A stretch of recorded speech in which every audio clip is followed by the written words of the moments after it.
Hello, everybody. How are you all doing today? Good morning if you are tuning in from Hong Kong or this side of the world, and good evening or wherever you are tuning in from. Hello. I'm so glad that you are tuning in, whether it's live or whether you're watching the replay. Welcome to another episode of Ask the Expert. This is my 14th episode, which I'm really excited about. Every single time we do one of these, I'm always in awe of how much I learn and how much there is to learn.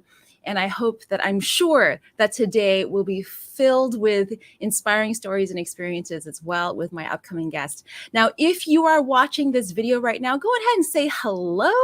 Let me know you're here. I can see you typing in the chat box here. Good morning, Angela. It's so good to see you. She's an OVA member who's tuning in now. OVA members, if you are here, let me know. Type a little bit in the chat box so we can see that you're here and welcome you formally, because we can't see your lovely faces, but we can definitely see your comments. All right, if you're watching this video right now, I'm guessing that you're probably into music, right? And you probably have a couple, if not more than a couple, of favorite artists who you pay attention to.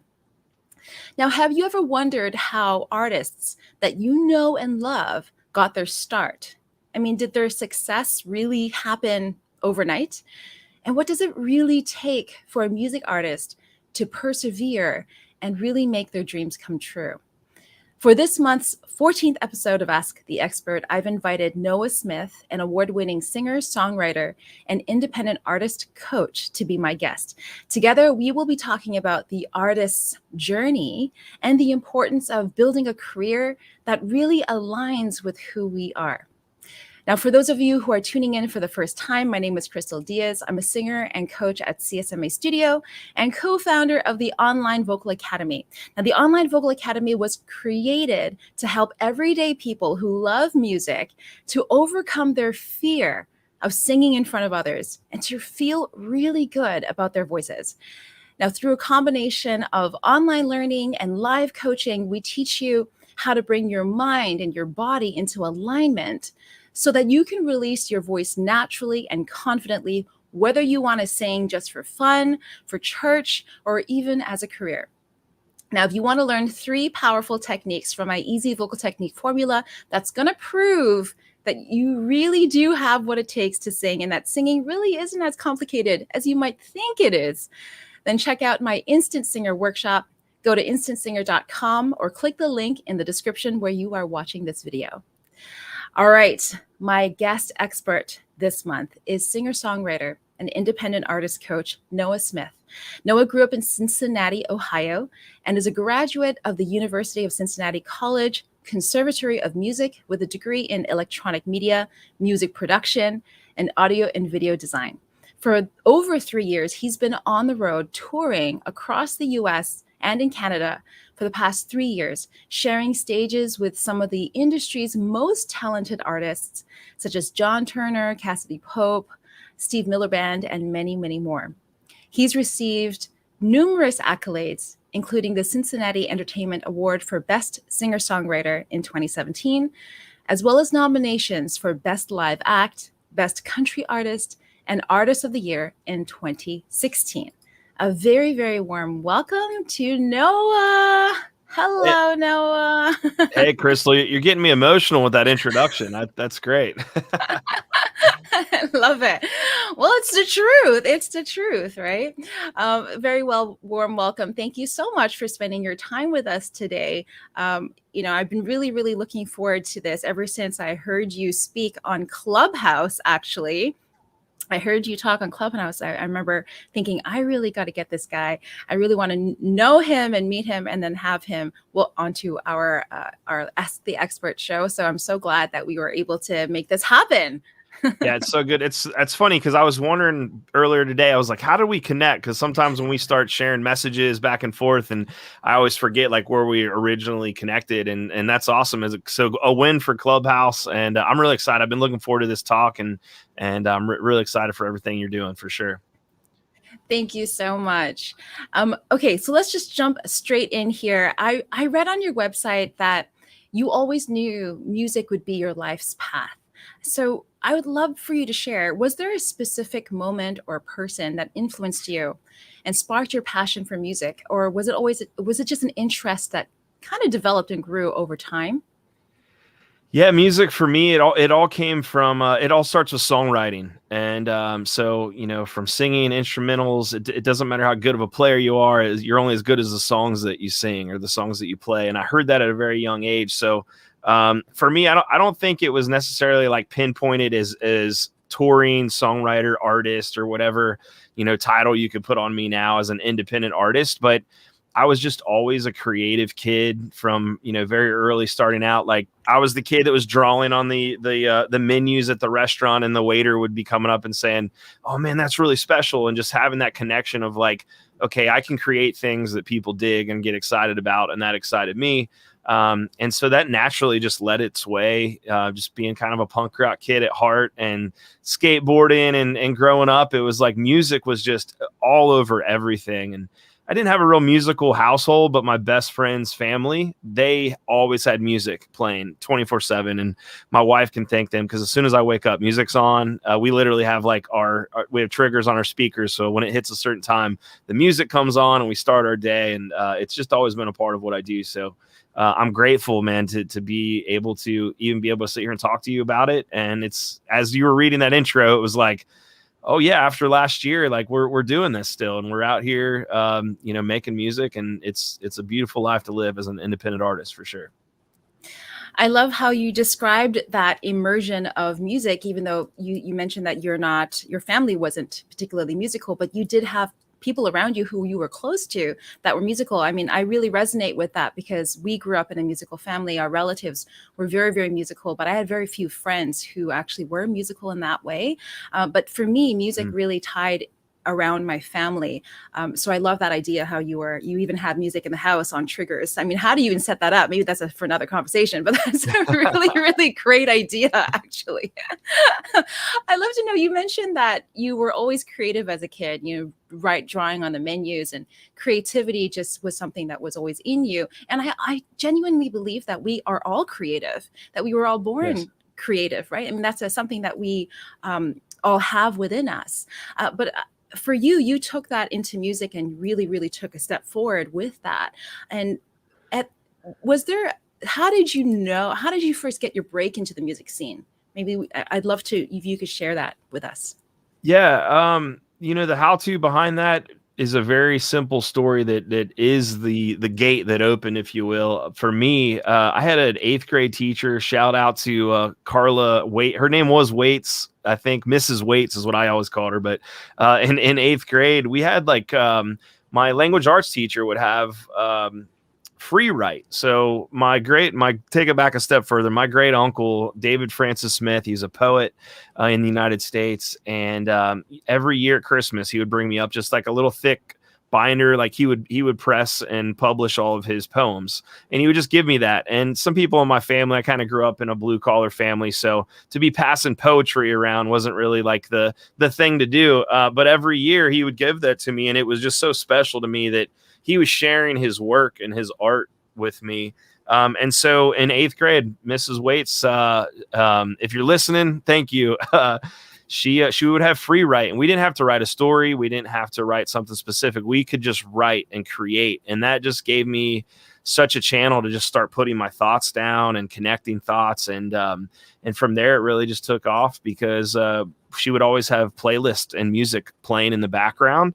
And so then I just started writing to the melodies that I heard and the songs that I heard, and I kind of found my way. That's really what started this whole songwriting career of mine.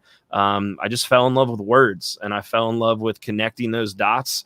And at the end of the day, you have something that you could share with somebody. And it just always caught me, and it's been real special in that path. And I do feel like you said, everybody's creative. I think some of us, people that find this path or end up being an artist, or like you mentioned in your intro, maybe you're just singing at church, maybe you're just singing at your family events. But there's a certain thing about some creative people that I believe that we are answerable for what we produce on this earth and the time we're here and what we create. And at some time, I think I want to be able to look back and share that And I've always kind of, even before I had children, I used to always say, well, I'll just have good stories to tell my grandkids about. And that's a whole other story we can go down, talking about being out on the road and building that. So that was really my path. It was just writing, just write for the sake of writing, and sing for the sake of singing and playing. And now that I'm in the business of music, it does get a little different than that. But I tell you what, the real magic moments still come from just me sitting down and making something. The key to productivity is producing things. And that's what I fell in love with, was just creating and making. I love that. Last month, our online vocal academy members, we went through a songwriting challenge, and many of our members had never written a song before. But we were mainly focusing on the melodies. But I want to talk a little bit more about that. What you brought up about how you started with free writing, but with music playing in the background, and so. What is that process like for you in terms of, I love how you put it, being answerable to what we create on this earth. And then the idea of leaving behind great stories. But for you, when you sing your own songs and when you sing other people's songs, do you feel it's very, very different? What is that like for you? So when you bring up other people's songs, I can truly say that I'm coming to a place in my life where I'm 34. I've been touring around for many, many years in a van and a trailer, and played big stages and small stages. And I'm starting to admit that I was a little stubborn with my creativity and my song choices at first, because some people don't believe this, but I've never played a cover song until I was about 25 or 6. Wow. And some people, they find music, or like they'll fall in love with John Mayer's music, so they listen and they study John Mayer, and that's one way to do it. I'm so jealous of some of my guitar playing friends, because they're so good and they became obsessed with that one thing, and you can see their influences painted all over everything they do. For me, I fell in love with the community that I found in music. So the people that were at the shows, the promoters, the other bands, when we're loading in and loading out, and that camaraderie that happens, and just meeting so many people that I still call my brothers and sisters, just from being out on the road. So I kind of fell in love with music for a different reason. It was just this creation, and we were all together, and kind of came up, I mentioned, in kind of a punk rock scene in Cincinnati, where we'd all get our buddies and we'd take a pool hall and we'd move the pool tables out of the way, we'd set our speakers up, play shows. And that was it for me. There was that I create, I send it out into the world, and then I get a response. And so I just fell in love with that process. But man, I wish I would have taken more time when I was younger to study other songwriters and musicians, because now as I've grown, I've really realized, I always say, heard this a long time ago, probably in the back of some smoky club somewhere along the way, that if you're the best songwriter in the room, you're in the wrong room. And what that meant to me is that I needed to surround myself with people that were better songwriters than me, so I could start studying and learning from them. Same thing I think applies from vocalists to musicians. And so later in life, I started realizing, man, there's some really good people that have done this before me. I need to start paying attention to how they do it. And I think that's helped my songwriting out, and it's helped my creativity to really kind of find a fonder appreciation for the art and music that's came before me, versus just being a stubborn kid that thought I had the biggest idea ever in the world. I mean, what you just said there, I think, can be applied to everything in life, business or anything. Don't be the smartest person in the room, because, like, I love what you said. If you are, then you're in the wrong room. That is so true. We always want to elevate ourselves. And in order to do that, we have to surround ourselves with the right people. And that community aspect, I think you touched on something that's universally true about music, is that it does connect. There is something about music, and especially, I don't know, maybe it's because you and I aren't in that world, but I feel that there's a very different connection when you're with people who are truly into music versus with people who are just, I kind of like music. The conversations are a little bit different. That's why I love this community that you're building, which I'm going to be talking about a little bit in a bit. Also, the community that we're building here, and the community that we're building together as well. I'd love to know, though, you said that you didn't play a cover song until later in life. What was the first song that you played a cover of? Do you remember? Oh man. It's not an easy song, but and now I'm forgetting, but Diamonds by Paul Simon was one of my favorite songs. I think it's called Diamonds, or it might be called a different. there's a Rob Thomas song called Diamonds, but Diamonds on the Soles of Her Shoes, that song. My mom was a huge, my mother growing up was a huge Paul Simon fan.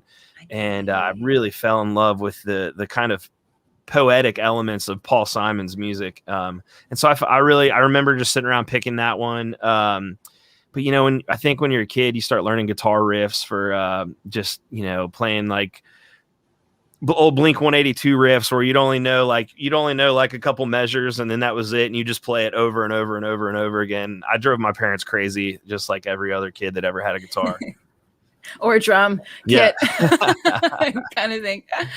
So what do you feel, you shared a little bit about your experiences getting into music and what music means to you. I'd love to know a little bit more about life on the road. I'm sure that life on the road has its ups and downs. You've been touring for a number of years now. What is the toughest part for you about being on the road? And of course, what's the best part? Could you share that with us?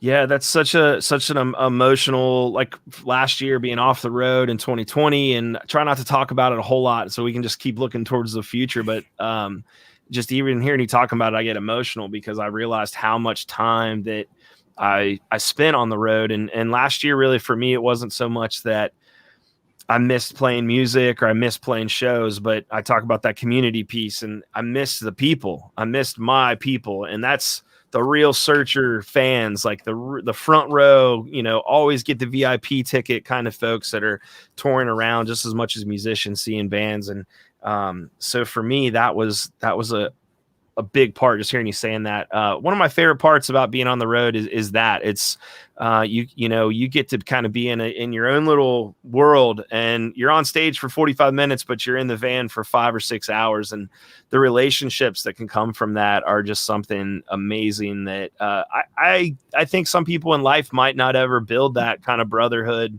I have males in my band, and so that brotherhood and that friendship that we've developed, it's something truly special that doesn't exist in the normal world, I will say. And so that kind of thing for me is really special.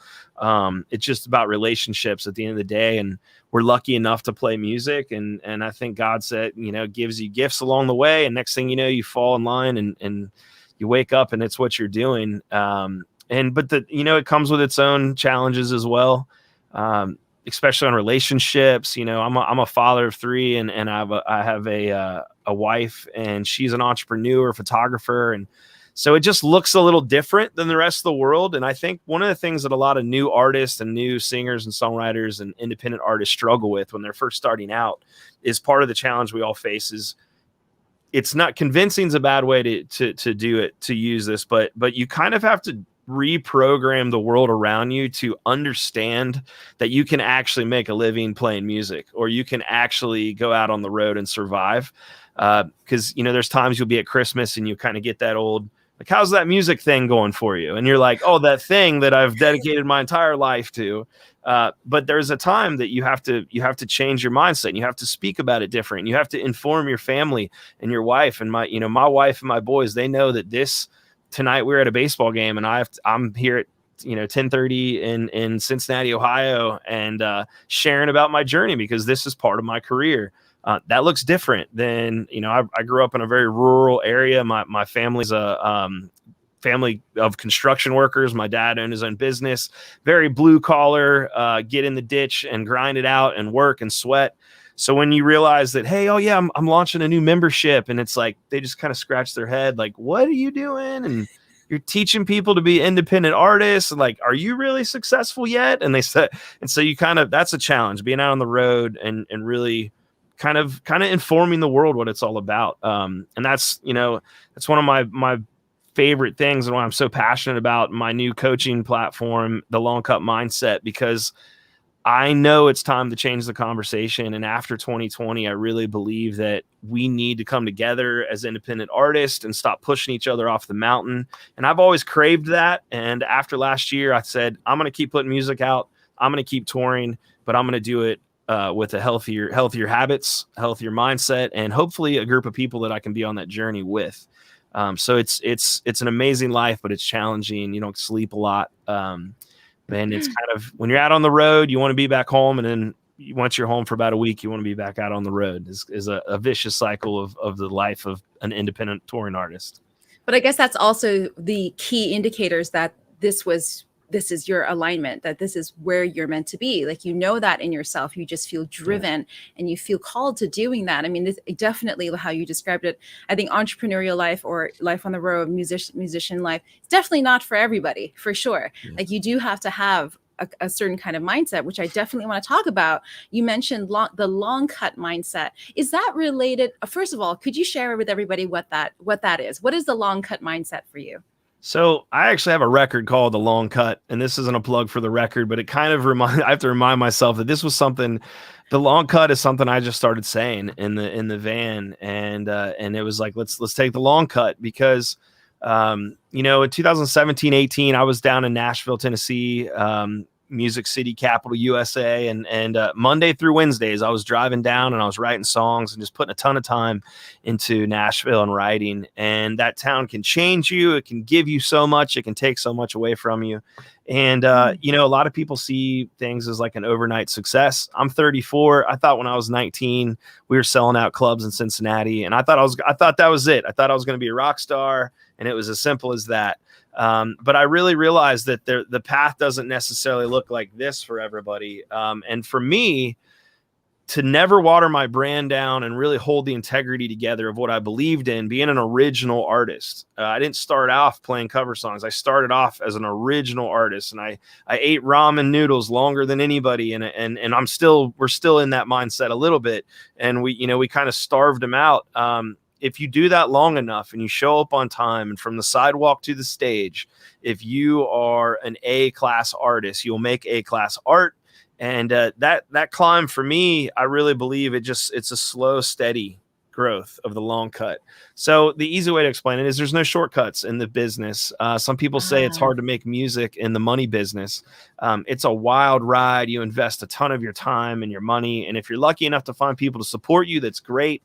But I really believe in doing things, it's probably comes from my dad being a ditch digger. We laid water main, and he just retired him and my mom retired in 2020 after 25 years of running a construction company. So it's just roll up the sleeves and get after it and go to work. And I was raised that way in tobacco fields and doing hay. And we didn't have a big farm, but we had, hogs and goats. And it was just a very rural way of life. It taught me that I needed to wake up and I needed to go to work. And so nobody was going to give this thing to me. And I might not be the best singer. I might not be the best guitar player, but I'm going to hustle and I'm going to try to outwork everybody in my path. And so that's the long cut for me. It really started out as a personal testimony for me of, I don't need this to happen tomorrow. I'm going to be smart. I literally just yesterday pushed my new record back 2 months, which is scary because I want it to come out, but we have to be smart about the decisions we make, and we have to build the right plan and set healthy goals. And when you're starting out as an artist, there's so much you're getting sold to all the time, and you're going to waste money, and you're going to look for shortcuts that turn into just bad decisions. And I just always wanted somebody that I could come to and ask questions and say, hey, how could I go about this? And what's the right way to do that? So that's where the long cut mindset, the new community, my brand new membership, I decided to start coaching independent artists and kind of realize that my way of life, that I might not be up here, but I'm not down here. And I'm somewhere in the middle, and there's thousands of people below me that are just learning and growing.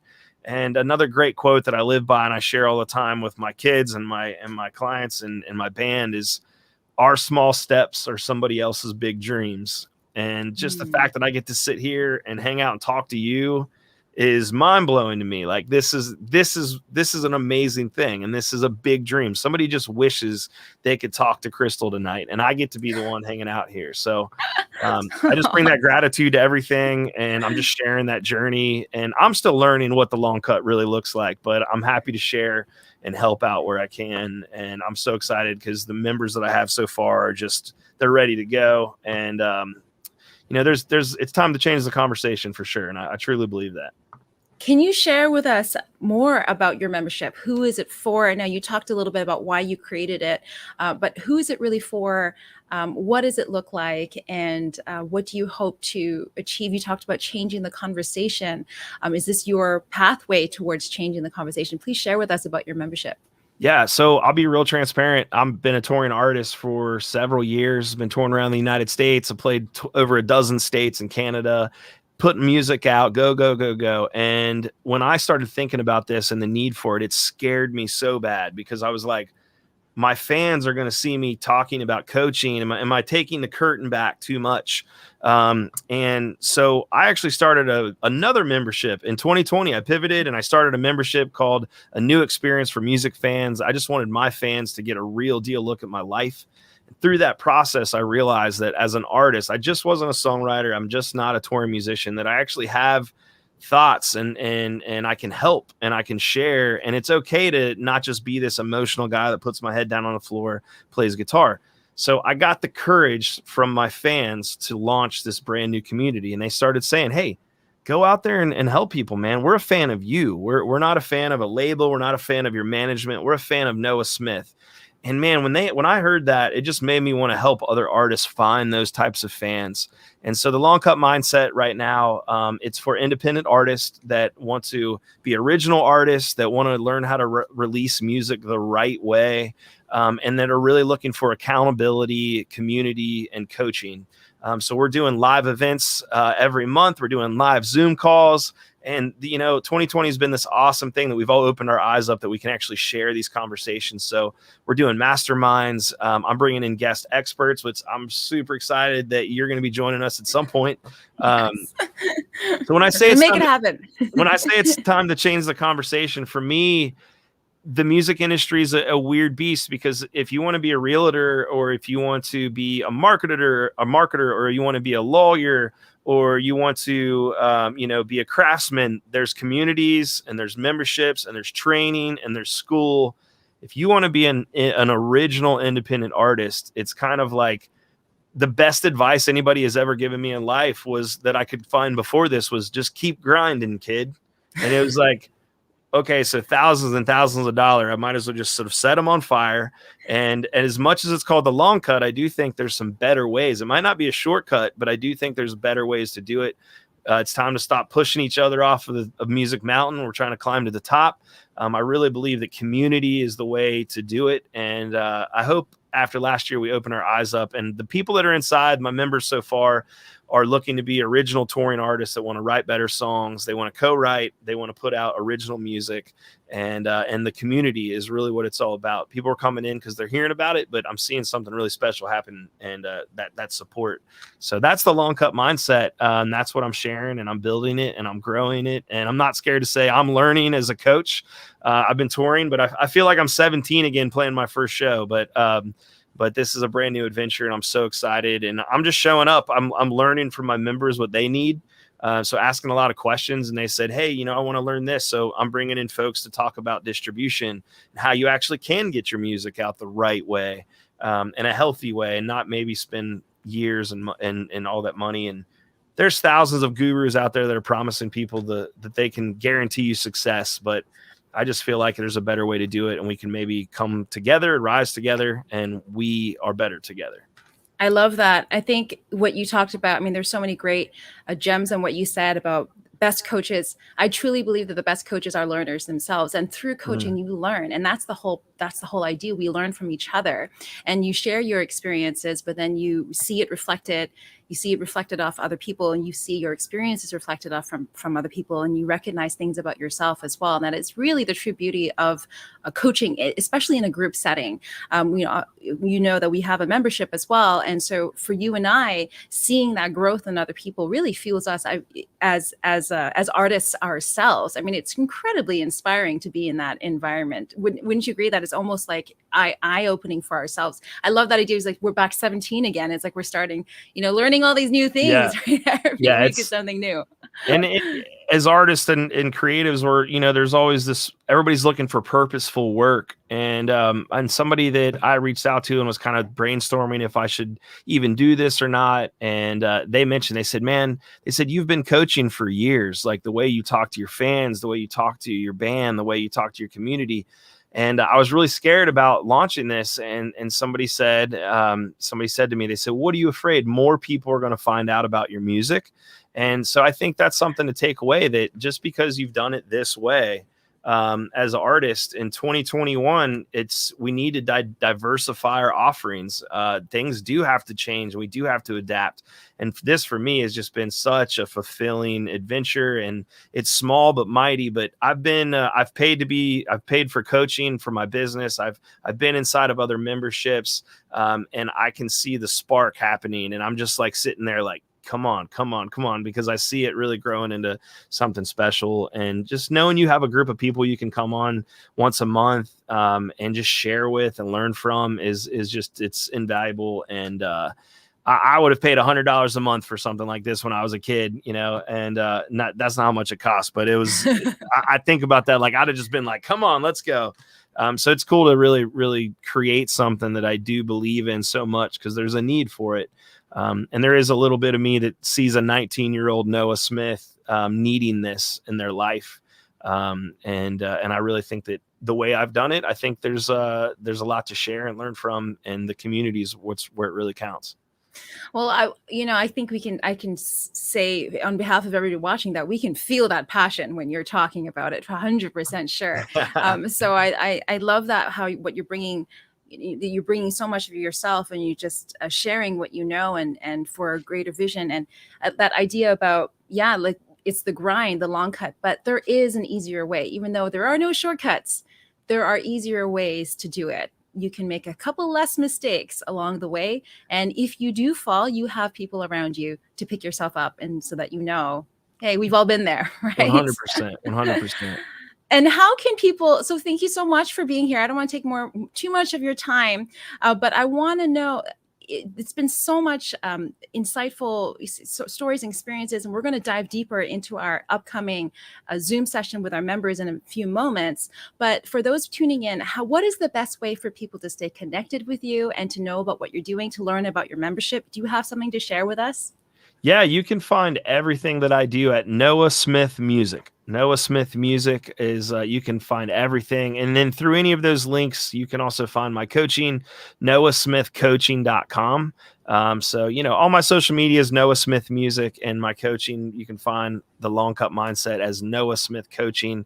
But man, I would love for you guys to come. I'd love for your students and your members just hang out, because it's a journey. And I'll tell you, my fans, they're called the big old family, and it's truly, I'm just blessed to be surrounded by so many incredible people. So if you love music, if you love the type of people that are the front row or don't go, shout out to Raised Rowdy, my friends in Raised Rowdy, the VIP folks, the folks that are there for the real reason, the real searchers, the big old family, my fans. It's just a great community of people traveling around, and it blows me away that, like I said, I might not be at the top, I'm not at the bottom, but there's people getting in their vans and their trucks and their cars and they're traveling around the country to come see my shows. That to me is just an amazing thing. So I'd love to invite you to just part of it. So tune in, hang out, and we'll be sharing a lot more for sure. Thank you so much for your time, Noah. I so appreciate you sharing your experiences with us today. I hope I got that right on the little on the title there, noahsmithcoaching.com. Is that correct? Looks great. Okay, awesome. To all my online Vocal Academy members, don't forget, we will be continuing the conversation about the artist's journey and more in our private Zoom session coming up in a couple of minutes with Noah. So we will see you there shortly. Now, to everyone else tuning in right now, remember, if you want to learn 3 core ingredients from my Easy Vocal Technique formula, which will prove that you can learn to sing well and that singing really is not as complicated as you think it is, just like what Noah said, there are easier ways to do things. May not be a shortcut, but it definitely makes things a lot easier. And then remember to visit theinstantsinger.com and check out my Instant Singer workshop. And please be sure to check out Noah Smith, noahsmithcoaching.com. Big thank you again to Noah and to all of you tuning in right now for spending time with us today. Until next time. Thank you so much.